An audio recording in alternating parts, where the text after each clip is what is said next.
What's up, people? It's your boy Big Lou. I'm chilling in my room right now. I ain't got nothing to do because A, I don't have a car of my own, and B, my boy David, he got in trouble. Shame, shame, David. You're not supposed to get in trouble, especially when you call me to hang out. Then you gotta call back to say that you got in trouble, so then you can't hang out. Defeats the purpose, man. That's what's up. So what's really up is I'm just chilling in my crib right now, just messing around on the compy, doing this, doing that, saying what's up to my people online, just chilling. Not having a car sucks.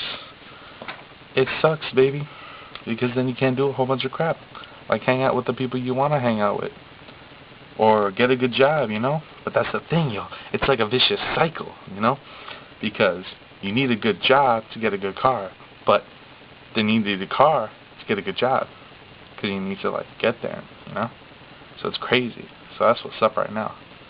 So